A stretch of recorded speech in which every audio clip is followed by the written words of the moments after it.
시편 149편입니다. 할렐루야. 새 노래로 여호와께 노래하며 성도의 모임 가운데서 찬양할지어다. 이스라엘은 자기를 지으신 이로 말미암아 즐거워하며 시온의 주민은 그들의 왕으로 말미암아 즐거워할지어다. 춤추며 그의 이름을 찬양하며 소고와 수금으로 그를 찬양할지어다.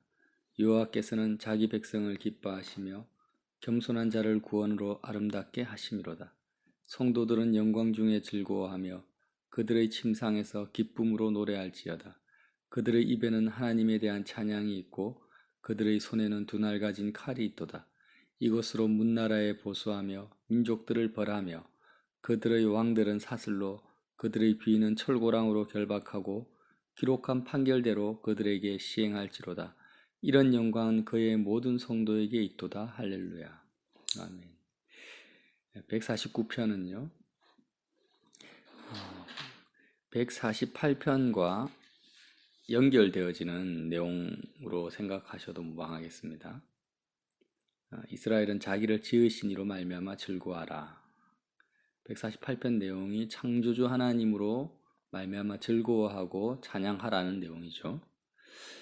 또한 어저께 공교롭게도 느헤미야 8장 말씀을 나누었는데요. 그 느헤미야 8장 말씀과 또 연결이 되네요. 물론 모든 말씀이 다 십자가를 관통하지만, 그래서 하나 말씀을 살펴보면 할렐루야 새 노래로 여호와께 노래하며, 이 새 노래라는 것은 어떤 의미를 담고 있다 했습니까? 하나님께서 매일 나를 만나 주시고 나와 동행하시며 인도하시는 그 매일의 삶, 매 순간의 삶이, 우리가 육적으로는 나의 환경이 매일 만나는 친구며 가족이고 매일 가는 직장이지만, 하나님 안에서의 주님과의 만남의 관계는요, 환경이 바뀌지 않는다 할지라도 매일 새롭다라는 것입니다. 그래서 눈에 보이는 어떤 우리의 심령의 변화를 봐도 하나님께서 뭔가 항상 새로운 우리의 믿음의 과정, 그러니까 믿음이 더 자라게 하시려고요. 소망이 더 자라고 믿음이 자라고 주님을 향한 사랑과 인내가 더 자라게 하시려고 매일 새롭게 주님은 역사하고 계십니다. 그래서 주님과의 관계 속에서 어제도 기뻤고 감사했지만 오늘 또 새로운 기쁨과 또 새로운 차원의 믿음, 또 소망을 주신다라는 거예요. 그래서 이 새 노래로 찬양할지어다. 주님과의 관계를 말하는 거죠. 날마다 변화무쌍한 주님의 인도하심 가운데서 그 주님의 행사, 나를 향한 주님의 인도하심을 찬양하라는 거죠. 새롭게 인도하시는. 이것은 나 자신의 영적인 상태가 복음 안에서 정상적이라면은 모든 그리스도인들이 날마다 새 노래로 하나님께 노래할 수 있도록 그렇게 인도해 주신다라는 약속과 같은 내용입니다. 성도의 모임 가운데서 찬양할지어다. 어떤 의미를 가지고 있습니까? 어제 느헤미야서에서요, 그 성벽 안에서 초막절을 지내면서, 나팔절, 대속절, 초막절을 지내면서 그들이 여호와로 말미암아 기뻐하고 찬양하는 그 내용을 지금 또 노래하고 있다고 보시면 됩니다. 성도의 모임 가운데서 그냥 우리가 눈에 보이는 예배당 모임에서 찬양하라 이런 의미만을 가지고 있는 것이 아닙니다. 우리의 믿음이 자라면 자랄수록, 정말 내가 복음을 알면 알수록 우리가 생각하는 성도의 모임은요, 눈에 보이는 지역교회는 점점 비중이 작아지고 보이지 않는 공교회, 영원한 하나의 우주 가운데 하나 된 교회, 이 교회 공교회가 점점 자라게 되는 것이 내가 믿음을 가지고 있다라는 척도가 될 수 있다라는 거죠. 내가 어떤 지역의 양산에 쉼터교회를 다닌다, 나는 쉼터교회 성도다, 이런 의식 자체가 점점 없어지는 거예요. 오히려 하늘 보좌를 중심으로 해서 하나님의 그 교회, 하나님의 교회란 이단이 있습니다. 그걸 말하는 게 아니라 그리스도의 몸된 교회, 새 예루살렘, 그 교회의 내 성도다라는 소속감과 그 그 누림, 마음 안에서의 누림이 점점 커져가는 것입니다. 그래서 어디에 있든지, 모여 있든지 떨어져 있든지 이 공교회, 보이지 않는 이 하나의 교회는요, 언제든지 이 모임 가운데 내가 참여할 수 있죠. 십자가를 통해서 주님이 나의 길이 되시며. 그래서 나는 혼자 있다 할지라도, 다니엘처럼 바벨론에 혼자 떨어져 있다 할지라도 그의 마음만큼은 하늘 보좌 중심으로 된 이 공교회의 이 모임 가운데서 찬양을 하고 있는 거예요. 그래서 그 말씀을 하시는 거죠. 날마다 새노래로 여호와께 노래하며 성도의 모임 가운데서 찬양할지어다. 이스라엘은 자기를 지으신 이로 말미암아 즐거워하며 시온의 주민은 그들의 왕으로 말미암아 즐거워할지어다. 선민과 이방인의 가장 큰 차이점이 바로 2절 말씀입니다. 선민과 이방인의 차이점이 뭐냐? 이방인들은, 믿지 않는 자들은 눈에 보이는 이 세상 것들로 말미암아 즐거워하는 거죠. 또 반대로 말하면 세상 것들로 말미암아 슬퍼합니다. 괴로워하고 힘들어하고 아파하고 상처받고. 그래서 이 땅에서 좋은 일, 항상 즐거워할 일만 생기기를 바라는 것이 모든 세상 종교의 공통점이죠.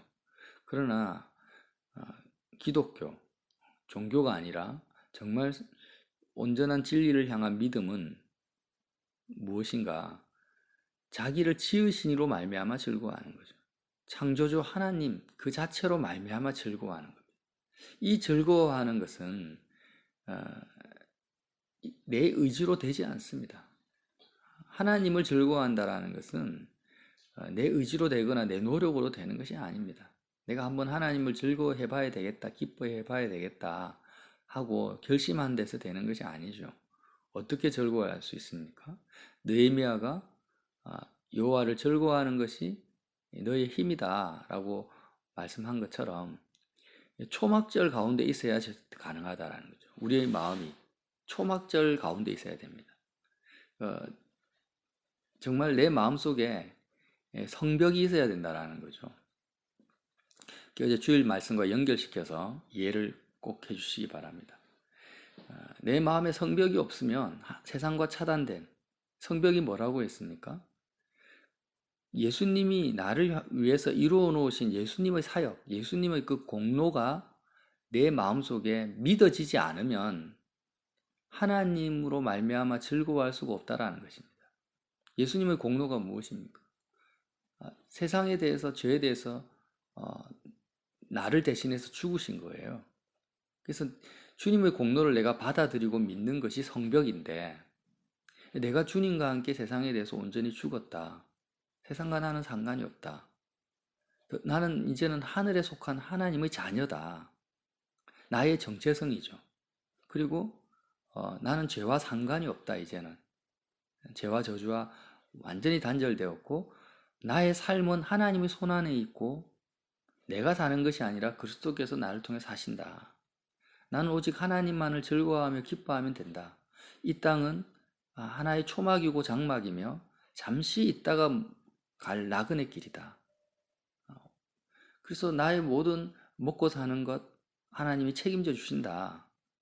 하나님의 뜻대로 내 인생이 흘러간다.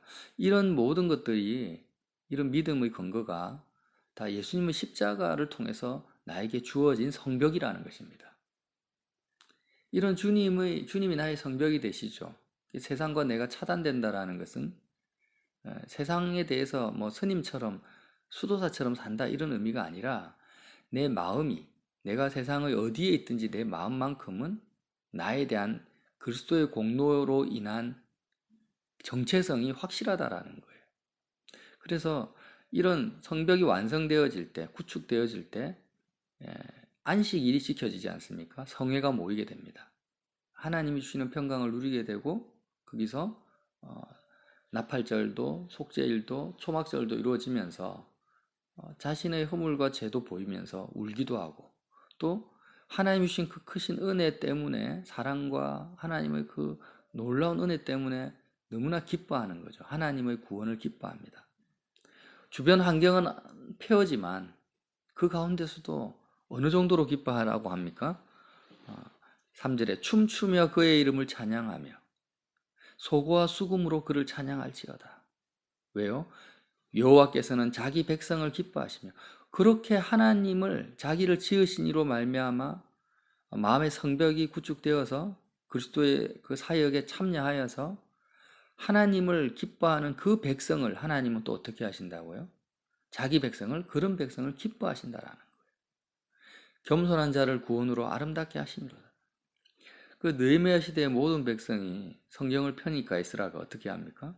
아멘 아멘 하면서 일어서서 아멘하고 또 땅에 엎드려서 머리를 땅에 대고 하나님을 경배하면서 그렇게 말씀을 마음으로 받아들입니다. 이게 겸손이죠. 성경에서 말하는 겸손이라는 것은 사실은 그렇습니다. 하나님의 말씀을 그 어떤 세상의 가치나 자기 생각이나 그런 상황보다도, 눈에 보이는 상황보다도 하나님의 말씀을 가장 최고의 우선순위로, 최고의 진리로 내가 엎드려서 경배하며 말씀을 받아들이는 자가 겸손한 자입니다. 이런 겸손한 자를 구원으로 아름답게 하신다라는 거예요. 그런데 계속 교회를 다니고 직분을 가졌다 할지라도 어떤 말씀은 그래 맞아 그래 맞는 말씀이야. 근데 어떤 말씀은 안 받아들여요. 자기 어떤 세상 경험이라든지 또 부모로부터 물려받은 가치관 속에 갇혀 있습니다. 그래서 성령의 인도를 받고 말씀의 인도를 받아야 되는데 항상 자기 생각과 자기 판단, 자기 고집을 꺾지를 않습니다. 말씀을 받아들이지 않죠.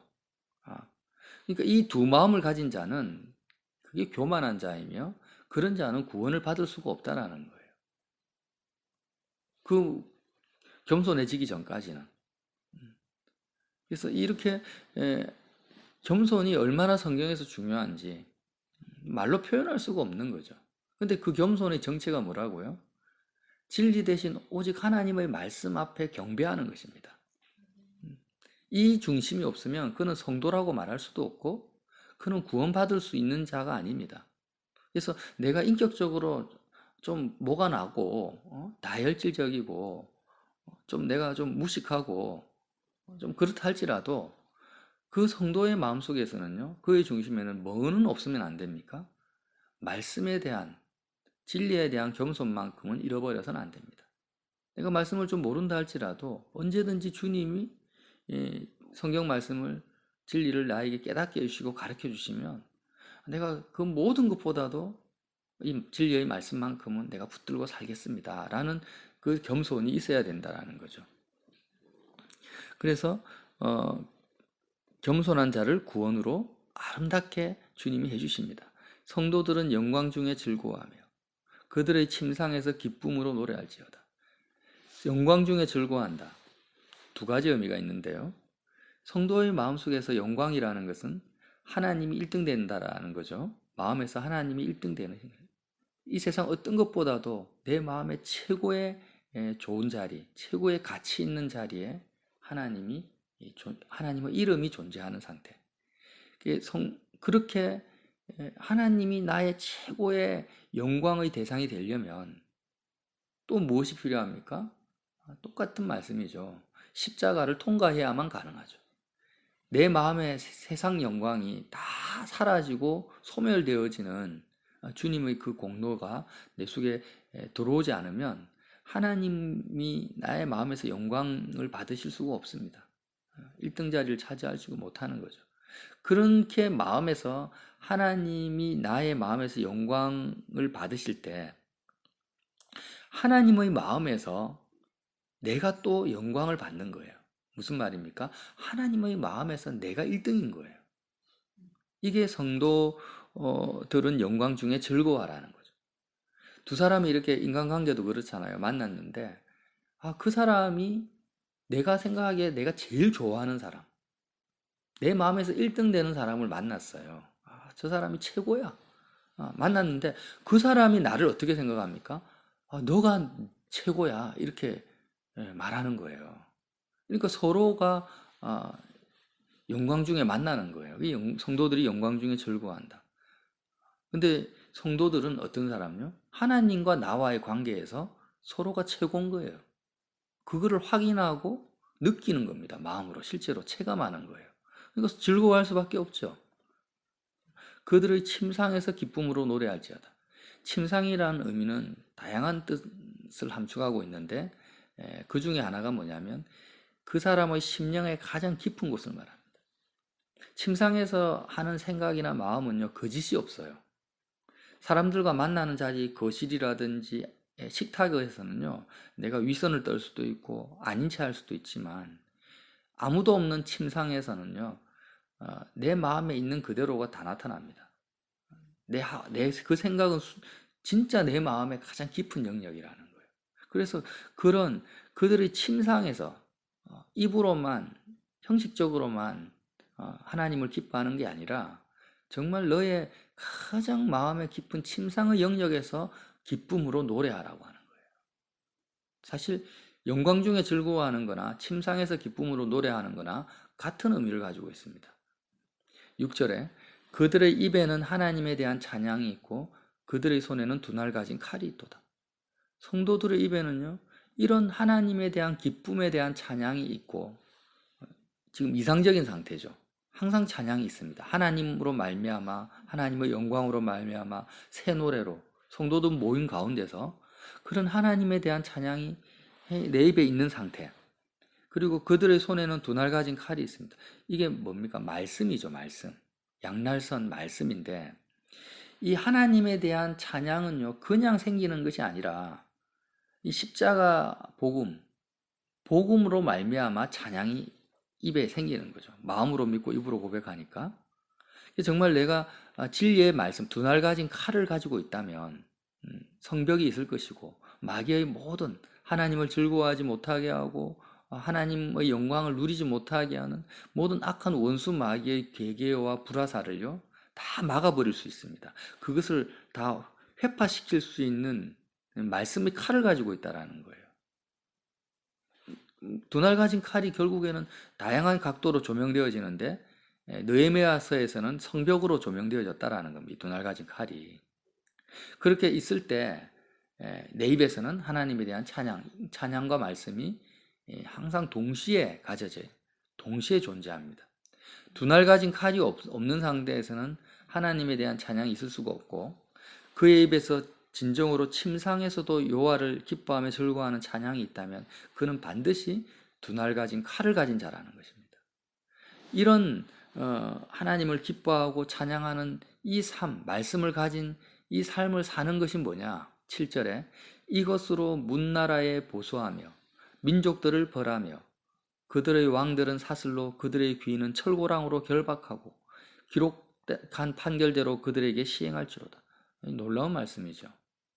그냥 나는 예수님의 공로 때문에 교회의 몸으로서 예루살렘의 그 성벽이 되어서 그 안에서 초막절을 지내고 있을 뿐인데 하나님 때문에 울기도 하고 하나님 때문에 너무 감사해서 춤추며 속으로 수금으로 기뻐하고 있을 뿐인데 하나님은 그 하나님의 백성을 통해서 어떻게 하신다고요?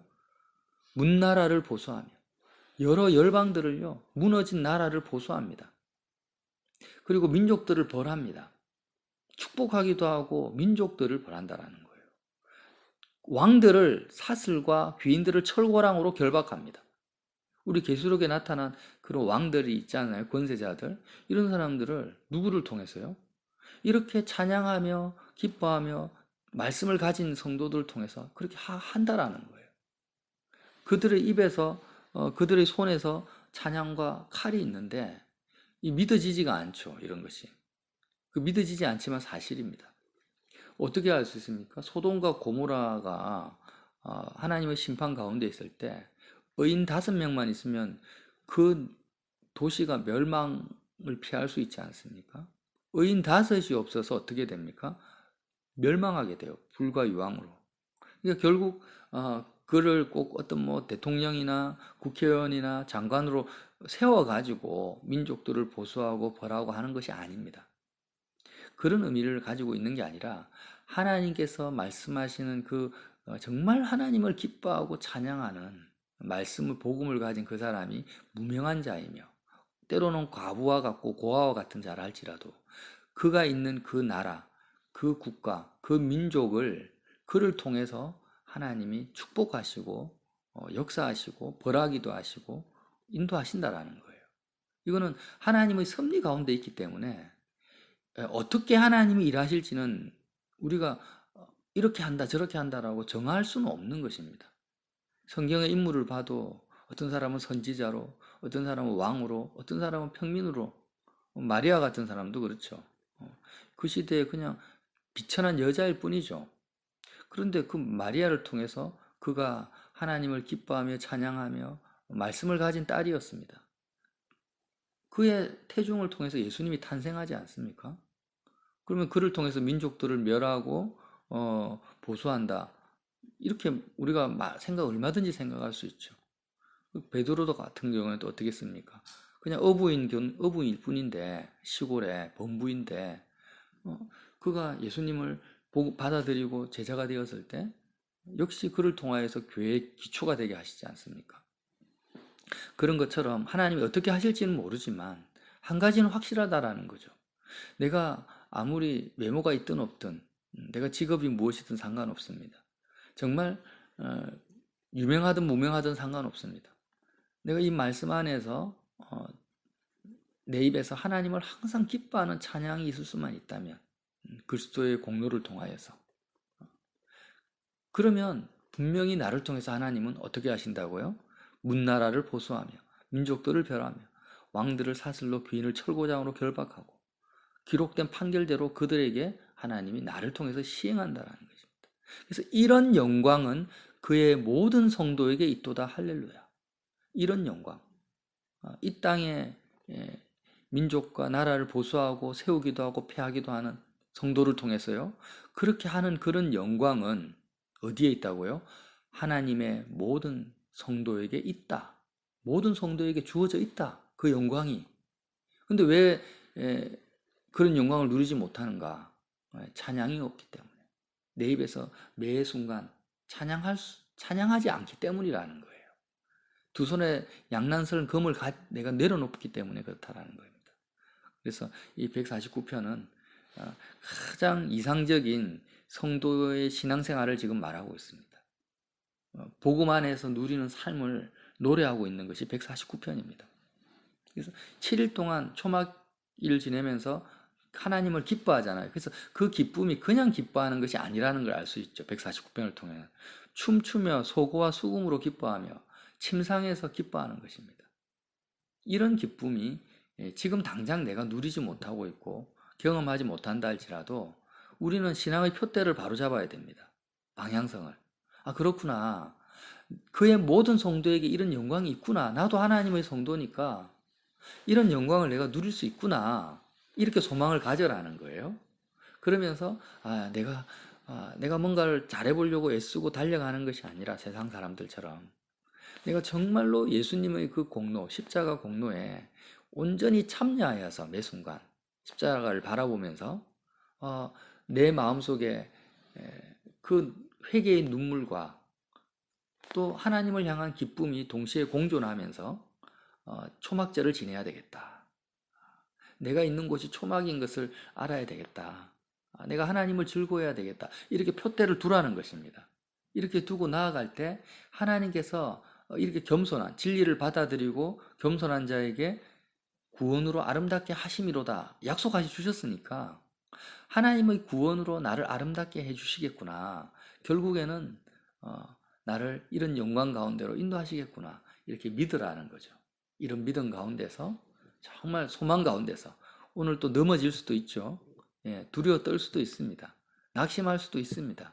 그러나 우리가 말씀을 붙들으라는 거죠. 149편을.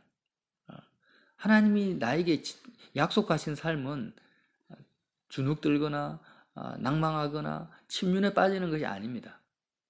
우리에게 약속하신 삶은 이런 삶입니다. 어떤 것도 감당할 수가 없어요. 하나님으로 말미암아 기뻐하는 것이 얼마나 큰 능력인지, 큰 영광인지를 소망하면서 바라보라는 이 기쁨의 삶, 능력의 삶을 포기하지 마시고 뒤로 물러가지 마시고 꼭 붙드시고 오늘 하루도 주님과 함께 한 걸음 한 걸음 새 노래를 부를 수 있는 믿음 있는 저와 여러분이 되시기를 예수님의 이름으로 축원합니다.